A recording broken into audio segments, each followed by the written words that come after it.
दोस्तों, आज हम इस वीडियो में डिस्कस करने वाले हैं ऑल फॉर लव, जो ड्राइडेन की लिखी हुई बहुत ही बेहतरीन, बहुत ही अच्छी प्ले है और इसे लगभग लगभग यूनिवर्सिटी में पढ़ाया जाता है।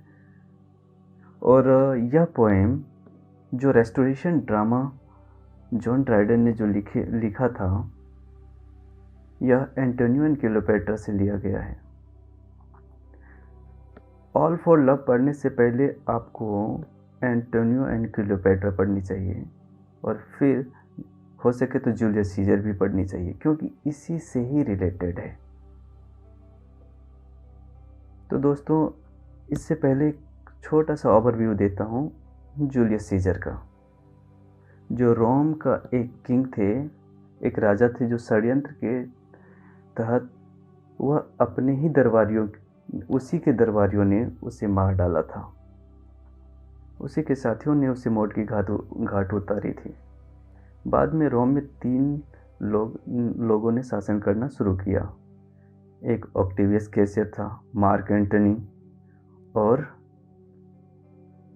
मार्कस ल्यूपिडस, जो तीनों ने मिलकर रोम साम्राज्य को संभाला था। उसी तरह एंटोनियो एंड क्लियोपेट्रा की एक छोटी सी स्टोरी उसका भी है। एंटोनियो एंड क्लियोपेट्रा,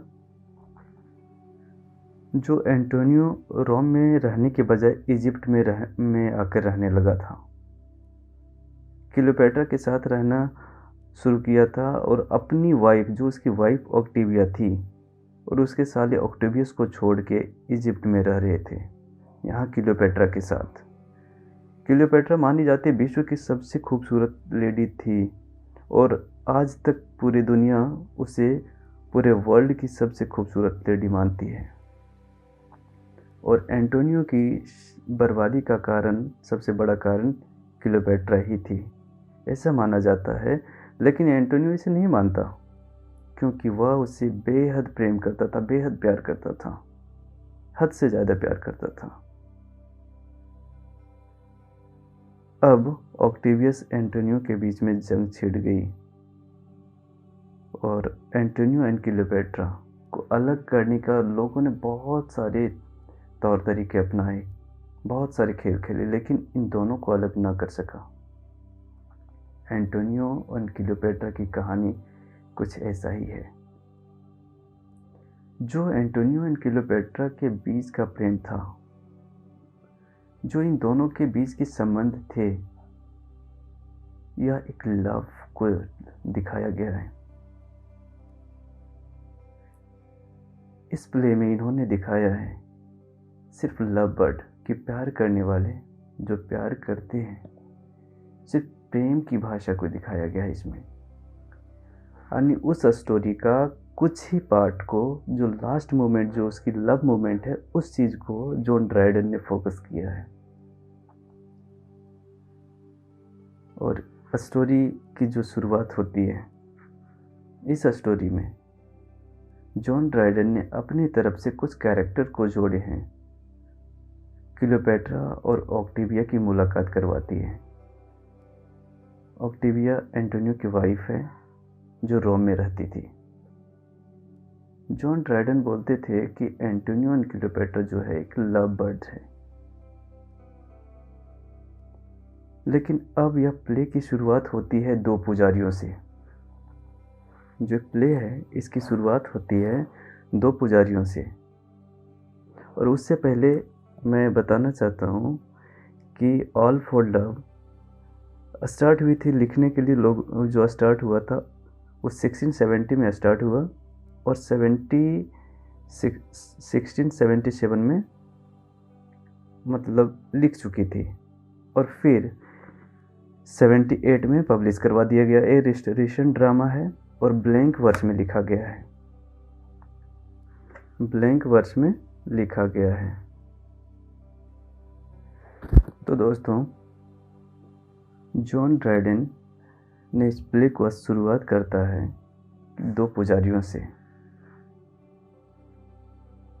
ऑब्जर्व कर रहा था इस पुजारियों को, अभी अभी कुछ पता चला था कि इजिप्ट में कुछ भयानक होने वाला है, या कुछ भयानक हुआ है या होने वाला है।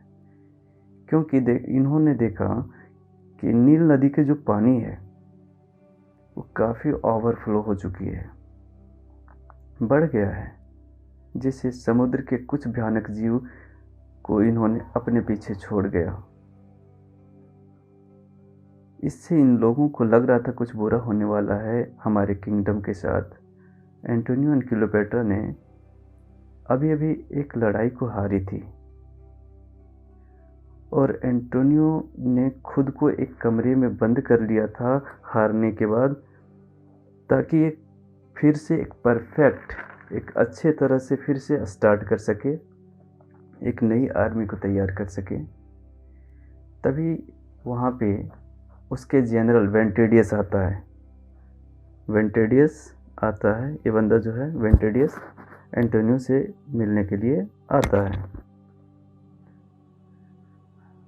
और कहता है कि उम्मीद बना के उन्होंने बोलता है कि सीरिया की आर्मी ने मुझे हम लोगों को सपोर्ट करने के लिए तैयार हो गया है और हमारे लिए लॉयल भी है, लेकिन उन्होंने बोला था कि मैं इजिप्ट के लिए लॉयल नहीं, मैं एंटोनियो के लिए लॉयल हूँ। और फिर उन्होंने कहा कि उसकी भी एक शर्त है कि आपको क्लियोपेट्रा छोड़नी पड़ेगी और क्लियोपेट्रा को छोड़ोगे तभी वो हमारे साथ रहेंगे, हमारे साथ देंगे। एंटोनियो ने इसे मान जाता है और जब यह न्यूज़ क्लियोपेट्रा के पास जाती है, क्लियोपेट्रा यह न्यूज़ को सुनती है कि मुझे एंटोनियो छोड़ के जा रहा है, तो काफ़ी वो घबरा गई और घबराती है तो उन्होंने क्लियोपेट्रा ने अपनी सर्वेंट एलेक्स, उसके सर्वेंट यानी क्लियोपेट्रा के सर्वेंट एलेक्स को एंटोनियो के पास भेजती है और कहती है कि जाते जाते एक बार एंटोनियो को मुझसे मिल के जाने बोलो, ताकि मैं उसे एक ब्रेसलेट पहना सकूं। और उस ब्रेसलेट पे एक पिक बना हुआ था, एक इमेज बनी हुई थी, 2 दिल और उसमें से ब्लड का पॉइंट डाला गया था, खून टपकते हुए।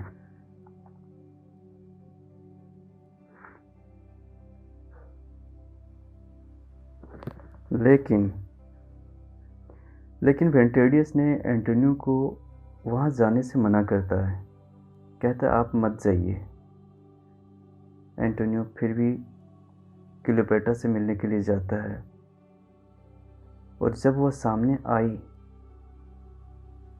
तो एंटोनियो काफ़ी इमोशनल हो गया और उन्होंने बोला कि कोई औरत अगर मुझे प्यार करती है तो मैं उसे कभी छोड़ के नहीं जा सकता, चाहे मुझे अपनी जान ही क्यों नहीं देनी पड़े, चाहे आर्मी का सपोर्ट मिले या नहीं मिले। आर्मी का सपोर्ट मिले या ना मिले इससे कोई फ़र्क नहीं पड़ता, लेकिन मैं रहूँगा क्लियोपेट्रा के साथ ही। इसके बाद दोस्तों, इजिप्ट के राज दरबार में कुछ लोग आते हैं एंटोनियो से मिलने के लिए और उन्हीं लोगों में से एंटोनियो का जो पुराना दोस्त है डोलाबेला, ये भी आते हैं इससे मिलने के लिए। क्लियोपेट्रा से मतलब डोलाबेला जो था कभी क्लियोपेट्रा से प्यार किया करता था और इनके 2 बेटियां यानी ऑक्टेवियस की सिस्टर ऑक्टेविया जो है अपने 2 बेटियों के साथ एंटोनियो से मिलने के लिए आते हैं, क्योंकि एंटोनियो और ऑक्टेविया हस्बैंड वाइफ हैं। कहता है कि अगर कोई औरत मुझसे प्यार करे तो मैं उसे कभी छोड़ के नहीं जाऊंगा, चाहे क्यों ना मुझे अपनी जान देनी पड़े, मैं उसे कभी छोड़ के नहीं जाऊंगा। और कहता है कि चाहे सीरिया की आर्मी मेरी सपोर्ट करे या ना करे, लेकिन मैं क्लियोपेट्रा के पास ही रहूँगा। इसके बाद दोस्तों, इजिप्ट के राज दरबार में कुछ लोग आते हैं, उन्हीं में से उन्हीं में से एंटोनियो का फ्रेंड डोलाबेला भी आता है। डोलाबेला जो कभी क्लियोपेट्रा से प्यार किया करता था, ठीक है। और डोलाबेला के साथ साथ उसकी वाइफ ऑक्टेविया भी आती है। डोलाबेला के साथ साथ इसकी वाइफ और एंटोनियो की वाइफ ऑक्टेविया भी आती है अपने 2 बेटियों के साथ। और इसके बाद इन्होंने क्या करता है कि कहता है कि ऑक्टेविया कहती है एंटोनियो से कि तुम भले मुझे छोड़ दिए हो, बट आज भी मैं तुम्हारी लॉयल हूँ। और फिर वेंटेडियस और डोलाबेला दोनों कहते हैं, क्या सर आप भी एक अपने वाइफ को छोड़ के इसके पीछे अब पागल हुए पड़े हैं, आपको इसे छोड़ देनी चाहिए। तभी ऑक्टेविया ने अपनी बेटी से कहती, जाओ अपने पिता के पास, अपने फादर के पास जाओ। और ये मतलब दोनों बेटी जब अपने पिता के पास जाता है और गले मिलता है तो काफ़ी इमोशनल हो जाते हैं एंटोनियो साहब। और काफ़ी इमोशनल होते हुए कहता है कि अब मैं क्लियोपेट्रा को छोड़ के तुम्हारे पास ज़रूर आऊँगा। क्लियोपेट्रा को जब यह बात पता चलती है कि एंटोनियो मुझे छोड़ के रोम जा रहा है तो उसे बहुत बुरा लगता है।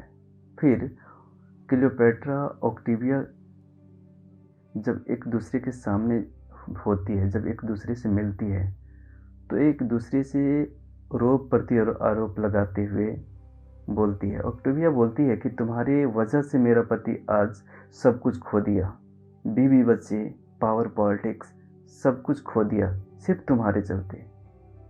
यहाँ पे क्लियोपेट्रा बोलती है, कम से कम तुम उसकी बीवी तो हो, मैं तो उसकी बीवी भी नहीं बन सके। मैं सिर्फ उससे प्यार करता हूँ, सिर्फ मैं उसे लव करता हूँ।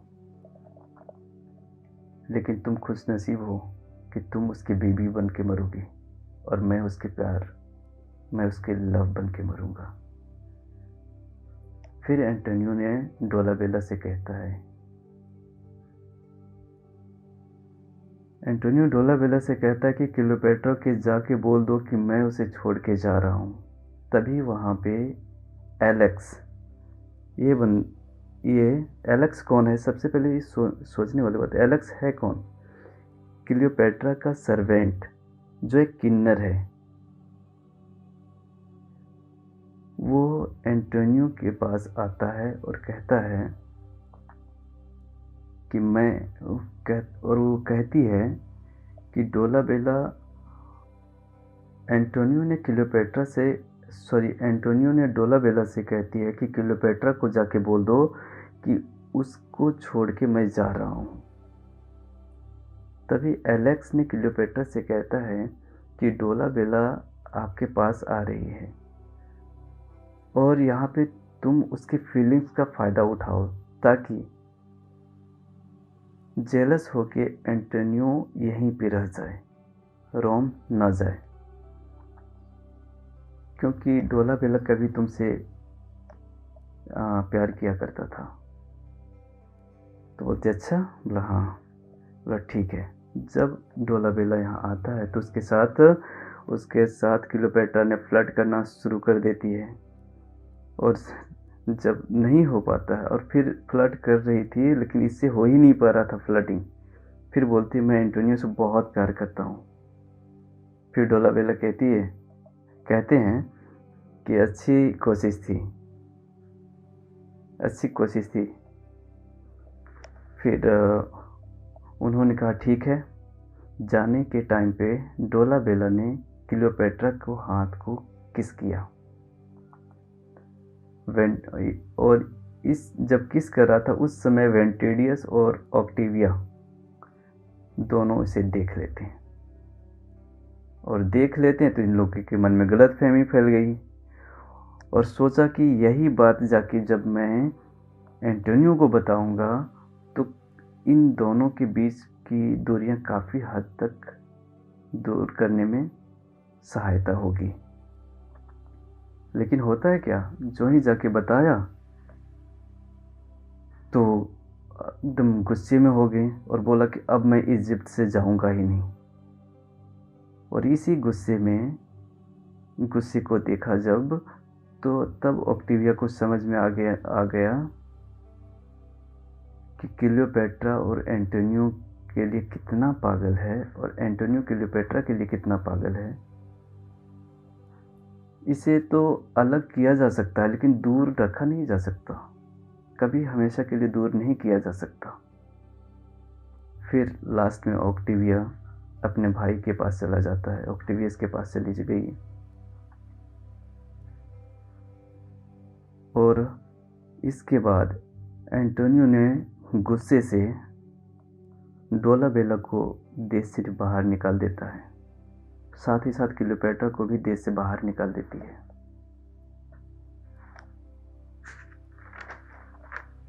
और जाते जाते जब क्लियोपेट्रा देश से बाहर निकाल दी गई और जाते हुए जब क्लियोपेट्रा जा रही थी तो उस समय से रोना आ रहा था एंटोनियो को। लेकिन ऑर्डर था भाई, इन्होंने ऑर्डर दिया था। ऑक्टेवियस की लड़ाई एंटोनियो से होती दिख रही थी और देखा कि ऑक्टेविया हमारी आर्मी को यानी एंटोनियो की आर्मी को हरा रहा है, यानी इजिप्ट हार रही थी। उसको यकीन हो गया कि क्लियोपेट्रा ने भी मुझे ऑक्टेवियस के लिए छोड़ गई। तभी वहाँ एलेक्स आती है। एलेक्स आके सारी सच्चाई बताता, जिस तरह आपने सोचा उस तरह कुछ भी नहीं है। सारी सच्चाई जब एंटोनियो को बताता है तब कहता है कि ये तो मैंने बहुत बड़ा गलत किया। फिर एलेक्स कहता है लेकिन गलत किए, लेकिन यह गलती के कारण से क्लियोपेट्रा ने खुद को मार लिया है। इतना सिर्फ सुनना था कि एंटोनियो पागल सा हो गया। वो कहने लगा कि अगर वो मुझे छोड़ के चली गई तो मैं भी जी के अब क्या करूँगा, तुम लोग मुझे भी मार दो, मैं जीना नहीं चाहता। चाहे जो भी कुछ लेके जाना हो तुम लोग लेके जाओ, लेकिन मुझे क्लियोपेट्रा मुझे चाहिए, मुझे अभी देखना है। फिर वेंटेडियस से कहता है कि वेंटेडियस तुम सबसे पहले मुझे मार दो। फिर वेंटेडियस कहता नहीं, अगर आप नहीं रहेंगे तो मैं क्यों, मुझे भी मरनी है। तो वेंटेडियस ने खुद को अपने ही कटार से खुद को मार लेता है। फिर वो कहता है, एंटोनियो सोच रहा है कि उसने तो खुद को मार लिया, अब मुझे क्या हो, कैसे मुझे कौन मारेगा। एंटोनियो खुद के तलवार पे अपने आप से मतलब कि अपने ही तलवार पे वो गिर जाता है और तलवार इसके बॉडी को चीर डालता है, लेकिन मरता नहीं है।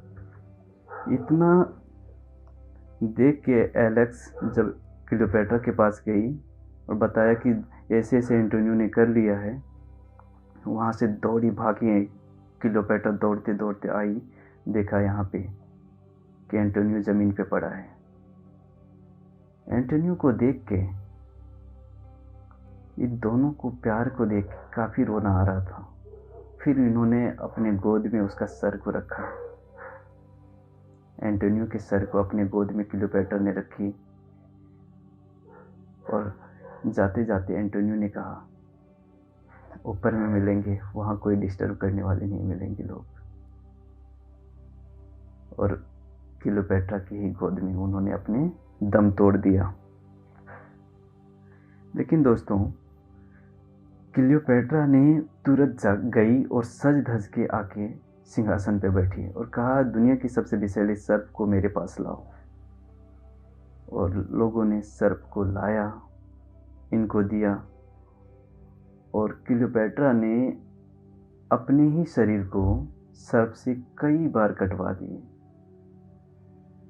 और ये भी ऑक्टेवियस को चैलेंज किया कि है दम तो हम दोनों को अलग करके दिखाओ। फिर धीरे धीरे दोनों एट लास्ट मर जाते हैं, और मरते मरते इन दोनों को कोई अलग न कर सका। तो दोस्तों,